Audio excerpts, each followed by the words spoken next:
weekend era twalabye Prima Geosteady simaye basaga ajiwulidde kakati awo ensinzira ekibuzo kyange kiki tibala abantu abeevuma balina abaana kinowedda ku social media ne beevuma kyabuvunanyizibwa oyina langira munne yalisona omuganga simanyi abatopya sijja bagamba nti Thailand simaye Malaysia Dubai obogeza kola business tetwategeka tetwakugeranye era omuntu aba akikonyeeko kubanga oli wawulidde Malaysia yinza okulowooza ekyerako nga tukimanyi naye omuntu naakuvuma mulina abaana just imagine you have kids abaana babiri ali ne mudda mu social media oba ne mudda mu pub exchange words no ate okakkana ne mubijja nayo oba ositegeera mubijjeeyo kitegeeza nti mukitegedde kino kyemwakoze yabadde ensobi kyali badde kyabuvunanyizibwa baagala okutuuka ku ebyesa abaali abaagana kali they broke up mostly sometimes nina ekintu kyeŋŋamba bw'olabanga ogezezaako ekintu as in relationship nemukitwala nemukitwala nekigaana kuba nayo side yeri ya breakups omutuuka mu side nga ekintu kiganye mostly ekintu oluusi mukireka kubanga ensonga eziba zibaawukanyiza ebiseera ebisinga bwe muddawo akanene okiba muddawo nga mwezi gumu era omuntu oyo n'addayo oli yennyini era ne mutandikira ku nsonga nemuba mu nsonga yemu eyo yennyini okitegedde kitegeeza nti omuntu abanga kubanga Geosteady batuuka omanyi bwe mutuuka ate ku mbeera ya maama ne taata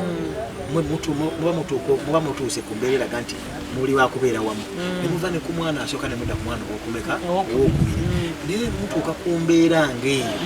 ne mwawukana at least oluusi nze ayadvise mukireke kubanga kuba temugenda kuddamu kukwatagana njagala owegerereze ennyo abantu abaawukanye nga batuuse ku extent y'abaana ne batuuka ku mbeera bwetyo ebiseera ebisinga ne baddawo batya era bigaana kubanga muba mutuuse okubanga temukyakwatagana yo parallel to each other naye oluusi embeera etukomyawo mu bantu abamaze akabanga ngaako katugeze katwogedde direct nga bagambe Geosteady ne Prima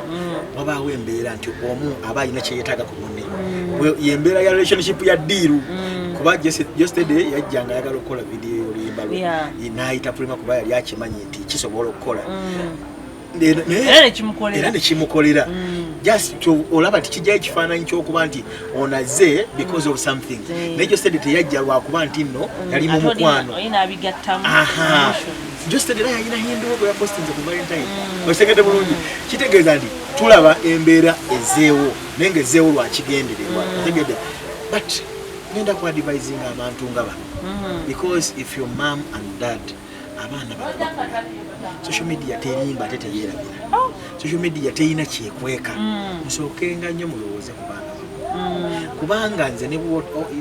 even if you attack me, even if you attack my wife, even if you attack anybody, ne family wise abaana bange kinyuma nnyo n'otabayingiza mu bintu ebyo era sikakasayo omuntu yenna atatabuka singa bakwata ku family tegedde bulungi olabye babi abadde asirika nnyo naye aba family bwe bagibu oli abakuta awaluma otegedde bulungi oli abakuta awaluma kati bwogenda kukuleetera abaana b'okuboogera oba okubayisaamu amaaso mubulamu bwabwe bonna gye baliraga because gwe kennyini wasooka ne weeswaza bwemubeera nga muli bazadde tukula gye tulaga social media kubanga era gye tuddako ya social media abaana abato osanga n'omwana mutabani wange omuto awaka myaka 45 namuleetera taabu naye yaŋŋamba dadi banteereko ku WhatsApp ne TikTok just 5 years mugamba no please tekinnaba kutuuka ekiseera ekyo naye nga kiraga nti bw'oba omwana wa myaka 45 ali ku taabu kitegeeza tugenda ku life era ya social media okuba nti yagenda okuba nga yetufuga naye mukwano gwange gwe osoose n'olowooza nnyo ku era eddako nti abaana bantu bagenda kulaba ebintu bino bagenda kuba bakoze just know abaana bo bagenda kufuna relationships kati omwana wa Prima bw'aliba afumbiddwe omwana wa Kenzo bwe bali yawukana walibeerawo blame bagamba maama we naye bwatyo bwe yali tata we naye bwatyo bwe yali ogenda kumalako abaana b'emirembe tweteekeddwa nnyo okusooka okulowooza ku baana let's first think most the first point family wise kubanga okimanyi bulungi tiine bwe banaabavaayo ne bakuvumira omwana ojja kunyiiga lwaki omwana wo mufuula ekivumo okitegedde so nze kyensinga okulowooza byonna tutabuke tukole ki etusookenga nnyo kulowooza abantu bw'omala okubanga oli taata wa mwana wo ne bw'onooyogera ki tekigenda kuvaawo omwana DNA tekyuka ate tekigenda kufuuka nti tetwamuzaala babiri so tulowoozenga nnyo ku baana baffe nga tetunaba kulowooza kintu kirala kyonna kubanga tugenda kubavumya tugenda kubafuula ekivumo mu bulamu bwabwe bw'ensi gye baliraga olw'okuba nti ffe obutakkanya waffe obutonotono watuyingiramu tuleetera life y'abaana yonna okugyonoona ne bwe bali babafumbiddwa ne gye baliraga yonna tugenda kufuna embeera eyo olw'okuba nti tulina ebintu bye tuyinza okwesonyiwa ate tutabyesonyiwa olw'okuba tulowooza nti byebisinga n'olw'ensonga eyo what can I talk about Bwana Geosteady ne mukyala we ebiseera ebisinga kino kituwa ekyokuyiga naffe bye tuzzaako nti waliyo kye bayita private life social media eno nno kyoyagala munnango erabe kyekuwa bwe mba sandyagadde abantu bano kulaba nti no nina ebbwa tolibikkako nzije nga nyambadde empale empanvu okitegedde bulungi tebajja kulaba bbwa naye bwe naaba njagadde mulabe ebbwa linina nja kugiramu mpale nyimpi bagambe ate alina nebbwa ku vivi so let's know what to give to social media what to reserve and what to reserve kikola nnyo olw'ensonga nti kituyamba ku bulamu bwaffe obunaddako n'embeera kwe tulifuukira oba kwe tulirabira okusobola okuba nti tutambuza bulungi embeera mu bulamu kubanga ebintu bino sometimes bina n'ebirungi bye bitulemesa oza okwesanga nga omuntu oba mutabani wa Prima waliwo omuntu yandyagadde okuyingira ne mu relationship ajja kulaba bino agambe hanayo ne bwe naagenda naye akazi kamama tekajja kugula okitegedde bulungi kimu affecting in the entire life yobulamu bwe bwonna so yegwe cause ebiseera ebisinga nze noonya nnyo bwe mba ntunuulira ne bwe bensobye ezzeewo noonya nnyo obuzibu bwavuddewa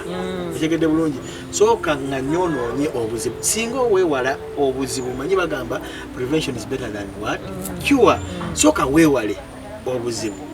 ojja kubanga totandika nnyo okunoonya solution kuba solution gye baakoze ey'okubisangulayo ate nga abaana babiterese okitegedde bulungi so embeera bwetyo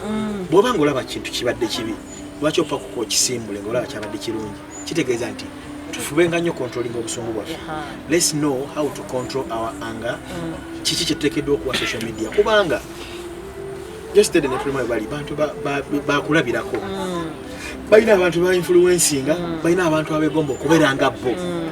naye weewuunye soka olowooze ku bantu abo bakwegomba okubeera nga gwe obaleseewa nakyo oluusi kireeta obuzibu bungi you influence very many people naye bwebanga abantu bakuinfluencinga balaba ebyo byolimu tolaba nti obaako nekyofiirwa you a business personnel omuntu yenna ayinza okuba nga yandibadde ajja kuteeka mu business naye nga tomanyi kubanga ese abantu bangi bajja kwegomba okukola naawe naye omuntu nga tanabakola naawe benefits a company agenda kubanga ekugamba nti ngenda kukola ne ese bajja kusooka bajje mu datawo tubagambe ese onaze nga akola atya kugamba bino byonna tubikola social media tubeerako but sometimes tuba tukona bintu byetubiulinga naye eriyo emixes gy'okufa nga totegedde because salawo wekola kasasiro so let's learn how to use social media bwetuba nga tukyankalanye muko ne mukyala wange bwesijja ku social media bagamba nti wakyaka temujja kumanya tuyiye engeri gye tuyinza okukola ki obisootingamu our private life si buli kintu kyonna kiteekeddwa kubeera ku social media bwe tukwata kamera zino tuzijja mu maaso wano bwe kamera omala okutunulamu manya kiki oteekeddwa okukola bawa oteekeddwa okukoma naye manya nti no there is obulamu bungi nnyo after life ya kamera kamera yo ekintu ekikwata tekivaawo otuuka ekiseera n'oyagala okukyejjusa naye nga tekikyakola ki tekikyasoboka. Thank you so much Mr. Tweyanza nnyo buddebo. Thank you so much. Business zaffe tuzibagambye abantu bajja bakubagireko. Yes, mwebale nnyo mwebale ddala. If you want to transport your goods, Sudan, Uganda, outskirts of Kampala, we are there. So come support us. Numbers are for Jeziri, social media handles are fair. We can so many. Numbers are for Zesimo 0782 78 29 43 or 0752 78 29 43. You can contact us there. Then we do business. Yes. So tubadde mu love ekibintu ky'omukwano nga tubitunuuliddeko alina amagezi awulire aida ndoza muina kyemufunyemu oba muina kyemuyizeemu ebintu bya social media si byangu ebintu by'omukwano si byangu naye ate wali ababifunyemu abawangadde ne babifunamu omukwano ne gugenda myaka 2 myaka 4 nga beeyagala so si byangu naye tulina obikwata tutya twabe nga tubitereeza wano ojja kuba obisangawo tujja kuba tukyaza abaami bano tujja kuba tukyaza abantu nga bano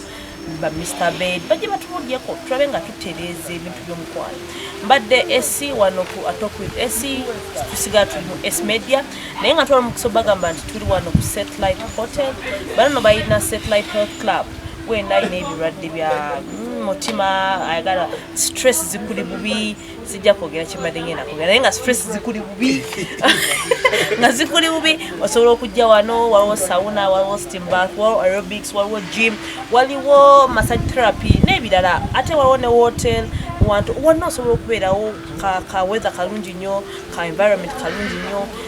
bino biri ku sente ntono sauna ne steam bath mutwalo gumu gwokka ate aerobics ne gym gumu n'ekitundu massage therapy mitwalo 4 n'okweyongerayo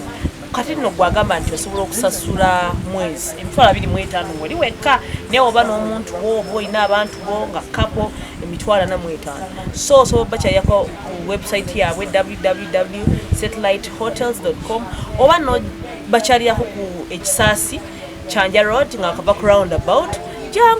jangu onyimirwe jangu owone jangu weyagale mbadde esi wano ku Atalk with esi still S Media mbagala nnyo meet next time love you so much.